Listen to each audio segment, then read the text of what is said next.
नमस्कार किसान भाइयों, आज हम आपको ऐसे चीज़ों में बताने वाले हैं शायद आपने इससे पहले नहीं सुना होगा। जी हाँ, किसान भाइयों, आज हम सामान्य रूप से देखा जाए तो किसान भाई डीएपी, यूरिया अनेक प्रकार की रासायनिक चीज़ों का काम खेतों में डालते हैं, उपयोग करते हैं, लेकिन आप लोग सही तरीका नहीं जानते हैं खादों का इस्तेमाल करना। इसी के बारे में आज मैं आपको डिटेल बताऊँगा कि आखिर अपनी खादों को कैसे हम सही तरीके से डालें ताकि उस खाद की जो पावर क्षमता है वो डबल 4 गुना बढ़ जाए। तो आज हम आपको खाद की यानी कि डीएपी के जो डीएपी का जो बैग आता है उस बैग की डीएपी जो है उसे हम उससे 4 गुना पावरफुल बनाने के लिए तरीका हम बताने वाले हैं आज की हम वीडियो में अंत तक में बहुत ही ऑर्गेनिक तरीका है क्योंकि जहाँ तक मेरा सवाल है कि अभी भी बहुत सारे किसान भाई जो है जो कि डीएपी को खाली डीएपी डाल के खेतों में छोड़ते हैं जिससे डीएपी का सिर्फ 10 से 15% भाग ही हमारे पौधों को अवेलेबल पाता है, सही पोषक तत्व मिल पाता है डीएपी का। बाकी जितने भी डीएपी के यानी कि 85% जो भाग होते हैं डीएपी के जो हम डालते हैं डीएपी का, वो सिर्फ़ ब ज़मीन के अंदर एक सेल बना कर के रह जाता है। ऐसे में डीएपी का सही उपयोग और यूरिया का सही उपयोग कैसे करना है, ये आज हम आज की वीडियो में पूरा डिटेल्स में समझाएँगे। वीडियो में अंत तक बने रहिएगा। अगर आप हमारे चैनल पे पहली बार आए हैं, तो प्लीज़ चैनल को सब्सक्राइब कीजिएगा, वीडियो को लाइक कीजिएगा और चैनल के साथ जुड़ जाइएगा, बेल आइकन को प्रेस कर लीजिएगा। सबसे पहले हम बात करेंगे डीएपी के एक बैग को लेकर के। एक बैग में करीबन 40 से 45 केजी का एक डीएपी पाउडर आता है, डीएपी का जो यूरिया होती है। अगर हम डीएपी की बात करें तो यहाँ पे डीएपी में हमें ऐसा कौन-सा पदार्थ मिलना चाहिए जिससे कि अच्छा से पोषण हमारे खेतों को मिले और पैदावार डबल हो और जो हमारे डीएपी का जो पावर सेक्शन है वो हमें डबल मिल जाए। ऐसे में किसान भाइयों मैं आज बात करने वाला हूँ कि जैसे कि अभी हमने डीएपी तो सुना था डीएपी डाल दो भाई खेतों में अच्छा पैदावार होती है। लेकिन खाली डीएपी डालने से क्या सही पैदावार होती है? कभी नहीं।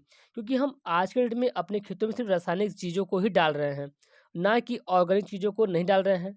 जो कि हमारे पुराने ज़माने में खाद डाला करते थे, सिर्फ़ हम ऑर्गेनिक चीज़ डालते हैं, ऑर्गेनिक से हमारी ज़मीन की जो पीएच मान है, बढ़ जाती है और सही से हमारा फसल तैयार नहीं हो पाता है। इसीलिए किसान भाई सबसे पहले हम एक डीएपी के एक बैग को लेंगे, जो कि 45 केजी का एक बैग आता है। एक एक्सपेरिमेंट के तौर पे मैंने एक कार्य किया था अपने खेतों में और उसका रिज़ल्ट चौंकाने वाला देखने को मिला है। तो किसान भाई अगर आप भी डीएपी का सही उपयोग करना चाहते हैं, तो वीडियो में अंत तक ज़रूर बने रहिएगा।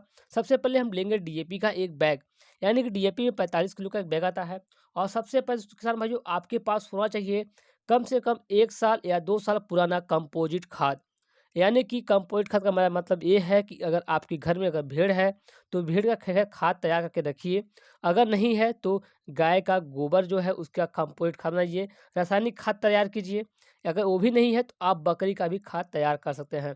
भेड़, बकरी या गाय या भैंस की गोबर का जो खाद होता है, ऑर्गेनिक खाद होता है, उसे तैयार कर लेना है। करीबन कम से कम वो खाद 1 साल या फिर 2 साल पुराना होना चाहिए। 1 साल 2 साल पुराने खाद को हम करीबन 1 ट्रॉली ट्रॉली नहीं लेंगे, यानी कि अगर आप 1 बैग यानी पूरी 1 बैग यानी कि जो 45 केजी का बोरी आती है डीएपी को उसे पूरा आप खेत में डालना चाहते हैं, तो इसके लिए आपको 160 किलो का यानी कि 160 किलो आपको लेना पड़ेगा कंपोजिट खाद जो कि आपने ऑर्गेनिक खाद बनाई हुई है। उस खाद को हम डीएपी के साथ मिक्स कर देंगे। मिक्स करने के बाद किसान भाइयों हम उन्हें मिक्स करने के बाद जिस बोरे से हम मिक्स करते हैं बाहर निकाल के दोनों को खाद को एक में मिक्स कर देंगे। अच्छे तरीके से फर्टिलाइज़र के साथ मिक्स कर लेंगे। जब मिक्स कर लेंगे तो सबसे पहले हमें पता करना है कि क्या जो मैं कंपोजिट खाद बनाया है मैंने रासायनिक खाद जो बनाया है मैंने अलग से, क्या मेरा ऑर्गेनिक खाद सही है या नहीं है? इसके लिए हम पहले जो हमने ऑर्गेनिक खाद बनाया था उन्हें एक मुट्ठी की तरह बाँधेंगे। अगर लड्डू की तरह शेप बन जाता है मुट्ठी में रासायनिक खाद का, तो समझ लीजिए आपका खाद बिल्कुल सही है। हल्का नमी होना बहुत ज़रूरी है खाद में, अगर नमी नहीं है तो आपका खाद खराब हो जाएगा। इसके लिए अगर खाद पूरा सूखा हुआ है तो आप हल्का-सा पानी का छिड़काव भी कर सकते हैं। दोनों खादों को आप मिक्स कर लेंगे और देखेंगे कि मुट्ठी में बन जा रहा है, तो दोनों खादों को अच्छी तरह से मिक्स कर लेंगे। मिक्स करने के बाद उसी डीएपी के इस बोरे में हम उस सब खादों को एक में डाल करके पैक करके बाँध देंगे। करीबन 1 से 2 हफ्ता बाँध करके रख देंगे। रखने के बाद हमें बीच-बीच में चेक करना है कि क्या जो हमें डीएपी और कंपोजिट खाद मिलाया है, दोनों में एग्ज़ॉर्ब हो रहे हैं, नहीं हो रहे हैं। जब एग्ज़ॉर्ब हो जाएँगे तो इसमें एक गरम सा जब हाथ डालिएगा तो थोड़ा-सा गरम फ़ील होगा। जब खादों में गरम फ़ील होना लगे तो समझिए खाद कंपोज़ हो रहा है। इसके बाद 10 से 15 दिन बाद उसको हम निकालेंगे, फिर उसको एक बार फिर मिक्सर कर लेंगे। मिलने के बाद अगर आपको जब गरमाहट अच्छी मिलने लगे, तब इसको हम ले जाकर खेतों में छिटाई करेंगे। पहले हम कहेंगे कि अगर आप एक्सपेरिमेंट के तौर पे कर रहे हैं तो कम से कम थोड़े या बहुत खेतों में इसका एक्सपेरिमेंट कीजिएगा। अगर आपको लगता है ये खाद सही आपको तरीके से काम का जो तरीका मैं बता रहा हूँ, तो आप इस खाद को अपने बाकी सब खेतों में भी प्रयोग कर लीजिएगा। और साथ में समय हमें सिर्फ कंपोजिट खाद और डीएपी ही नहीं डालना है। इसके साथ ही हमें यानी कि एक बैग में 45 केजी का डीएपी लेना है, बाकी 15 केजी हमें यूरिया लेना है। इन सब खादों को एक में मिक्स कर लेना है, तब हमें खेतों में डाल देना है। इससे क्या होगी कि जो पावर क्षमता होगी बढ़ेगी, पावर पी का पीएच मान भी घट जाएगा और अच्छा पैदावार होगी, चाहे वो किसी भी खेती का हो। और साथ में किसान भाई अगर आप डीएपी, यूरिया, कंपोस्ट खाद तीनों को मिक्स करके डालते हैं, तो कहीं न कहीं आपकी पैदावार डबल होती है और इसका सही तरीका यही है। अगर इस तरीके से अगर आप अपने खेतों में खाद डालते हैं, तो कहीं न कहीं आपको बहुत ज़्यादा फ़ायदा होने वाला है। तो किसान भाई एक छोटी-सी हमारे पास जानकारी थी जो मैंने आपको साथ साझा की है। तो हमें उम्मीद है कि आपको ये वीडियो पसंद ही आई होगी।